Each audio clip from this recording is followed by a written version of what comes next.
Procedemos ahora con la siguiente PNL relativa al prejuicio que para España supone la Agenda 2030 y concretamente su ODS número 5 relativo a la igualdad de género y el empoderamiento femenino. Para presentar esta PNL en nombre del Grupo Parlamentario de Vox tiene la palabra el señor Contreras.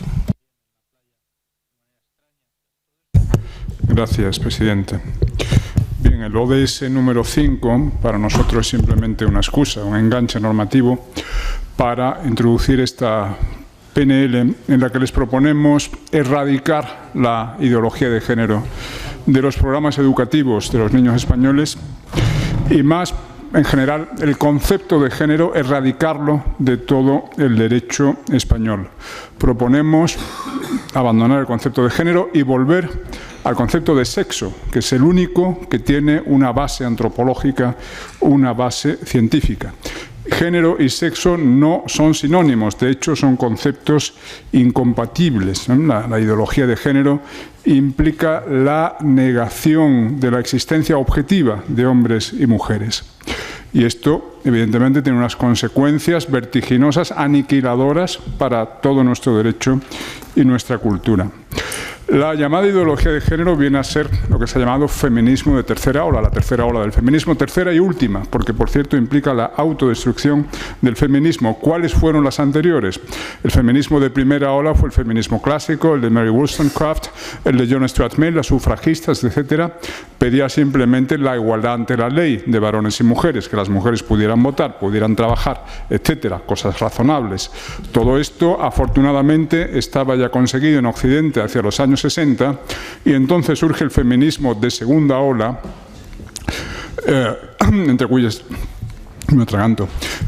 representantes están, por ejemplo, Simone de Beauvoir o Kate Millett, que consideran que esa igualdad ante la ley es puramente formal, por tanto engañosa, y que las mujeres siguen oprimidas por resortes de opresión que están en el espacio privado, no en el espacio público, concretamente en la familia y la maternidad. Por eso la reivindicación más característica del feminismo de segunda ola va a ser el aborto.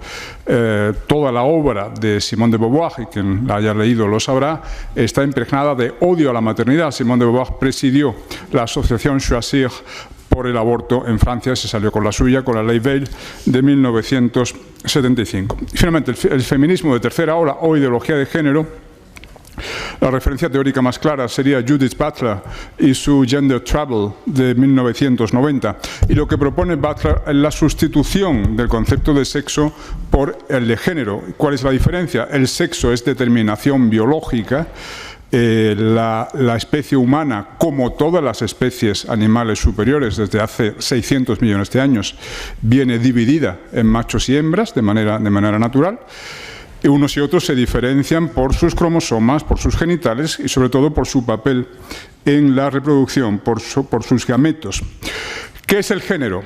El género es construcción cultural, es decir, digamos, expectativas y roles asociados culturalmente a las figuras del hombre o la mujer, pero en el límite es construcción puramente subjetiva, es decir, es la manera en que cada uno se autopercibe, se autointerpreta, se autoconstruye, digan lo que digan sus cromosomas y sus genitales. Esta segunda interpretación subjetiva es la que tiende a imponerse. Y claro, el sexo es binario, evidentemente, viene de fábrica bajo solo dos modalidades. En cambio, el género no tiene por qué ser binario, porque si el género es la manera en que nos autointerpretamos, autoconstruimos, pues bien, puede haber infinitas maneras. Por eso, una de las características de la ideología de género es la sustitución de la binariedad sexual por el concepto de espectro, espectro con infinitas posibilidades intermedias. Claro, todo esto puede sonar a mera disquisición filosófica, pero tiene consecuencias prácticas. La ideología de género implica la negación de la existencia objetiva de hombres y mujeres. Y esto implica el fin del feminismo, porque se suponía que el feminismo era la defensa de la mujer, pero si la mujer objetivamente no existe, no tiene sentido el feminismo. Atención, implica también el fin de la homosexualidad, porque tanto los conceptos de heterosexualidad como homosexualidad presuponen la binariedad. El homosexual se siente atraído por su propio sexo, el heterosexual se siente atraído por el sexo opuesto, pero ambos ambos casos estamos presumiendo que hay dos y solo dos sexos. Esto explicaría que en países donde la homosexualidad está perseguida, por ejemplo Irán, la transexualidad en cambio esté no solo reconocida, sino incluso promocionada por la ley, porque prefieren tener mujeres trans heterosexuales que hombres homosexuales.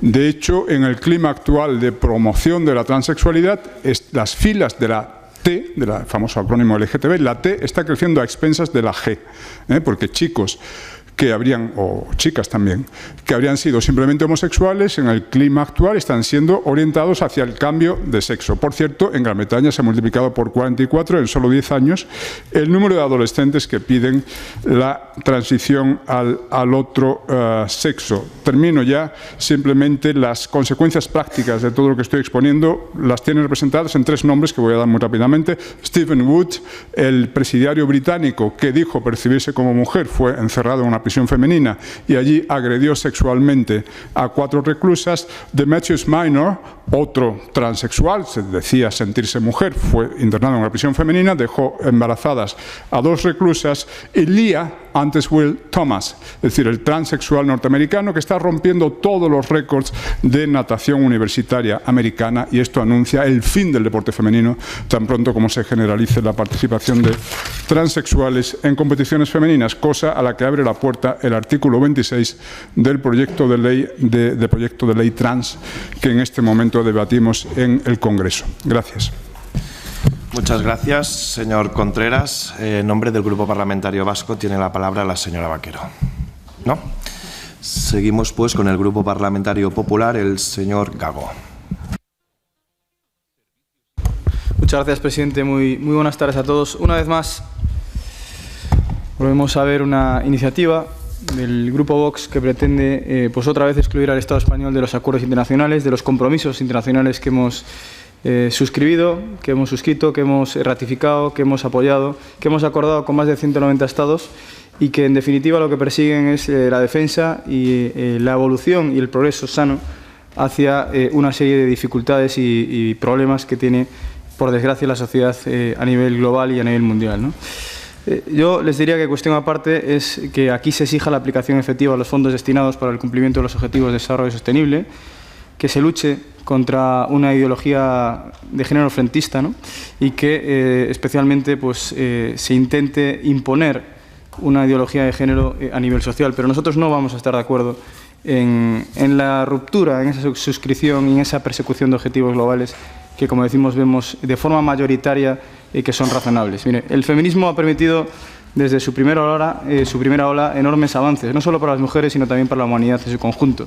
De hecho, el logro de la igualdad de los seres humanos, al margen de su sexo, de su origen étnico, de su aspecto físico, de sus creencias, de su edad, de su orientación sexual, es un objetivo que nosotros entendemos loable, ¿no? Y por el que seguimos luchando. No en vano, nuestra Constitución consagra estos principios en su artículo 14, que recoge expresamente que los españoles son iguales ante la ley, sin que pueda prevalecer discriminación alguna por razón de nacimiento, raza, sexo, religión, opinión o cualquier otra condición o circunstancia personal o social. Trasladar la voluntad de que ese principio consagrado en nuestra Constitución, y que yo creo que ustedes deberían respetar, sea también respetado en el conjunto de los países del mundo.